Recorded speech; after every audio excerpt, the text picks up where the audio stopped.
Cross my palm with silver and I will tell you your future. Oh, if only it were that simple for both ourselves and our businesses. In today's tempestuous landscape, it's difficult to know what we might be doing next week, let alone plan for the next fiscal year. But don't panic. Here with her business predictions is our very own mystic Meg Heidi, and Merlin, aka Brent, with his amazing, unfeasibly large and very enlightening crystal ball.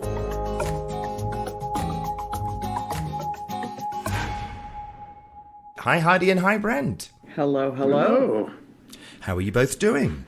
Oh, pretty good. Another week in paradise. Another week. Now I guess that we all have a pretty good idea what we might be doing next week and perhaps next month. But the idea of putting a business plan together, say, for the next 6 months or the next year, how on earth can we do that in the current economic environment? I think you're being generous if people are only thinking 6 months to a year. We've had requests for 3 to 5 year strategic plans. Yes, that was kind of the definition of insanity, talking to a client who said, we'd like a detailed 5-year plan. I mean, do you know where you'll be in 5 years? I have no idea how big we'll be or how small we'll be, but we will be. If anything, the diligent adherence to the idea that this is what you are supposed to do is kind of a hilarious reflection of human psychology. We want to go back to, air quote, normal, whatever on God's green earth normal is. Whether it makes any sense right now or not, let's make a 5-year plan. Well, how functional normal was, we go back to 2019, and every 5-year plan had to be rewritten after 18 months. So absolutely. Why are you still insisting on reaching for the sky? Now, you should have a goal, a vision for where you want to be. But to do a detailed plan makes no sense at this moment. So this client that asked you to sort of come up with this detailed strategic plan for 5 years out, I mean, what was your reply? Well, it didn't work out well, I'll tell you that. Yeah. It is kind of funny because we probably did inadvertently communicate to them just how insane their idea was. Because we said to them, we've done this. And if you do this, this, and this are your commitments. You need to order the tasks and assign the tasks to people and achieve progress. And I think by the point we started talking about achieve progress, the client knew it was not what they were actually looking for. Yeah, we assume what they were actually looking for is something to hang on the wall that says we have a 3 to 5 year strategic plan, where we're going, what we're doing. When we do strategic planning, we drill down the tasks to hopefully individuals, but at least sections or divisions of the company, and put accountability somewhere for those tasks. So it's not just something on the wall, it's something you have tasks and accountability to achieving. Is there anything else that's affecting any strategic plan that we might be considering? There are 2 real factors that we see when looking at the global market. And one is that on some level, a new economy is really emerging. So this is a time of emergence, to use the big word. That means both loss and opportunity. If you're not looking at that, you're really missing the point of where we're at. If you're ignoring the new and saying we have to go back to the old, you're not on the right boat to begin with. The second piece that we see is there's this strange combination of continuity and flux. So these two are driving right now in opposition to each other, but directly at each other. If you look at the high demand, but people also not having any money, that's sort of the continuity and flux at the same time. There are things absolutely in opposition to each other that are driving the markets overall at the moment. Yeah, and it's interesting when you think about what comes out of disruption. Out of disruption comes chaos. Out of chaos comes resurgence. So it is a cycle of when something happens, you know that there is after effects of everything. Right. When there's an earthquake, there's an after effect of an earthquake. When a hurricane happens, it's disaster. Out of that comes rebirth. Same thing with forest fires.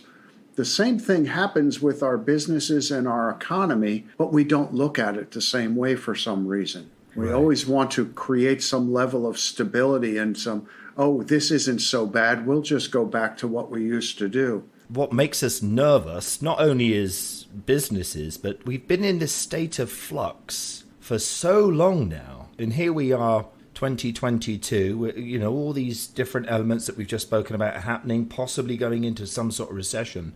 I think it's very difficult for us to all to work out where we're going, let alone a business. Yeah. Our suggestion, and we met up last week with a couple people in the arts and had some really interesting conversations about this, because the arts are resurgent here in New York, but in a very different way, under very different constraints that they're having difficulty reading. That said, the way we're looking at things, if you need to plan at the moment, and everyone does need to plan, is in some ways similar to how we recommended people manage work in the pandemic. Don't try and control things, but rather sit back and expansively explore what opportunities are open to you. So we've been looking at strategic planning as kind of a two-target piece. Number one, what do I need to cover to keep my costs, my staff, my employees, my business in survival mode? And after you've secured that, casting the widest net outward for new opportunities, new forums, new mediums, new products, whatever it is that's new, because that's part of this emergence. And not every company has that sort of structure to allow it to adapt, to allow it to quickly react.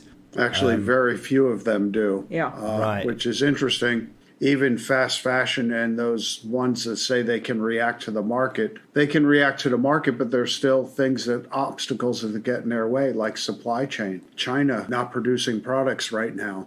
The port of Long Beach has been rather slow lately, and they're afraid when China opens up that they're going to get inundated with ships and they're going to have that backup that they had in the early spring. Yeah, for those people unaware, on the west coast of the United States, the largest port for freight, everything that comes from Asia.